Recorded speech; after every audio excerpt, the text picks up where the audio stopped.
اللہ کا حکم ہے سب فرشتے زمین پر آئیں، سب زمین پر آئے، خدمت کے لیے سب کھڑے ہیں۔ سیدہ آمنہ خاتون کہتی ہیں سرے شام سے آمنہ کے آنگن میں، سرے شام سے آمنہ کے آنگن میں فرشتوں کا پیرا ہے۔ جس کے آنگن میں فرشتوں کا پیرا ہوتا ہے اس گھر کے اندر روا روٹ مچتی ہے، رونا دھونا مچتا ہے۔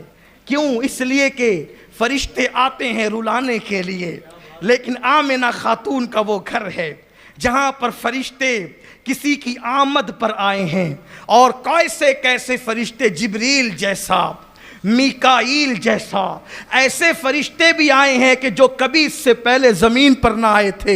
اس جلوے جہاں آرا کو، اس روح کائنات کو، اس جان کائنات کو، اس سید البشر کو، اس افضل البشر کو دیکھنے کے لیے، ایک جھلک دیکھنے کے لیے آئے ہیں۔ لیکن ایک جھلک دیکھنے کی تاب نہیں عالم میں، ایک جھلک دیکھنے کی تاب نہیں عالم میں۔ وہ اگر جلوہ کرے کون تماشائی ہو، وہ اگر جلوہ کریں کون تماشائی ہو۔ اللہ اکبر۔ آمنہ خاتون فرماتی ہیں اللہ اللہ، قدرت کا نقیب آواز دے رہا ہے، اعلان ہو رہا ہے، ہزاروں سال سے انتظار کرنے والوں، اب وہ ساعت سعید قریب آ گئی، اب وہ گھڑیاں قریب آ گئی کہ وہ شہ والا پردے سے باہر آنے والا ہے، وہ زمین پہ قدم رنجا ہونے والا ہے۔ وہ آئے گا، آ کر کے بیواؤں کو سہاگن بنائے گا۔ وہ آئے گا یتیموں کو، وہ یتیموں کا والی بن کر آئے گا۔ وہ آئے گا، وہ جاہلوں کو زیور علم عطا کرے گا۔ وہ آئے گا، وہ غلاموں کو کعبے کی چھت پہ چڑھائے گا۔ وہ آئے گا، اپنے حصے کا کھانا غریبوں کو کھلائے گا۔ وہ بھوکوں کا پیٹ بھرے گا، وہ یتیموں کی پرورش کرے گا، وہ بیٹیوں کو زندہ دفن ہونے سے روک دے گا۔ وہ آئے گا، اس کے قدم کی برکت سے پوری کائنات مسجد بن جائے گی، سجدہ گاہ بن جائے گی۔ وہ آئے گا تو کہے گا مزدور کا پسینہ سوکھنے سے پہلے مزدوری دے دی جائے۔ وہ آئے گا، آنے کے بعد ادنیٰ و اعلیٰ کی تمیز کھڑی ختم کر دے گا، اور کہنے والے کہیں گے ایک ہی صف میں کھڑے ہو گئے محمود و ایاز، نہ کوئی بندہ رہا نہ کوئی بندہ نواز۔ بندہ اور بندہ نوازی کی تمیز کو وہ ختم کرے گا، کالے اور گورے کی تمیز کو ختم کرے گا، ادنیٰ و اعلیٰ کی تمیز کو ختم کرے گا۔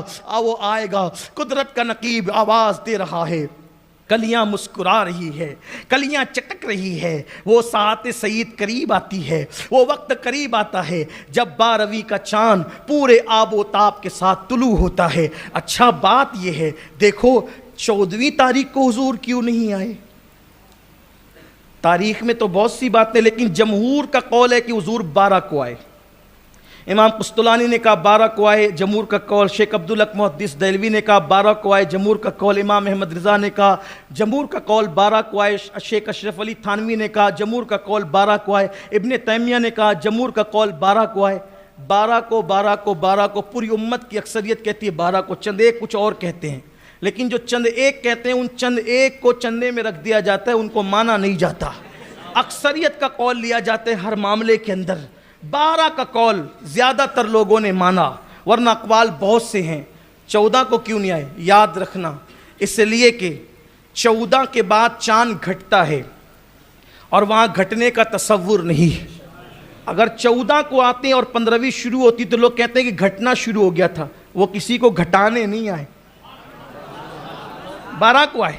اچھا 9 کو اور 8 کو کیوں نہیں آئے؟ کہا اس وقت چاند مکمل نہیں ہوتا، لیکن 12 کو مکمل ہونے کے قریب ہوتا ہے۔ 14ویں کے اور 12ویں کے چاند کو دیکھنے میں کوئی زیادہ فرق نہیں ہوتا، ورنہ دیکھ لیں آپ، غور کر لیجئے گا۔ آج 12ویں تھی نا، کل دیکھ لینا، آئندہ مہینے کی 12ویں کو دیکھ لینا، اور بھی 12 میں بڑی حکمتیں ہیں، آج وہ نہیں، اس لیے کہ گفتگو کا وقت تمام ہوتا ہے۔ 12ویں کا چاند طلوع ہوا، اور جب 12ویں کا چاند طلوع ہوا، آمنہ خاتون فرماتی میرا گھر بھر گیا، میں نے خواب دیکھا، ایک خواب دیکھا تھا، مجھ سے نور نکلا، اور اس نور سے میں نے بصرہ کے محلات دیکھے، روم کے محلات۔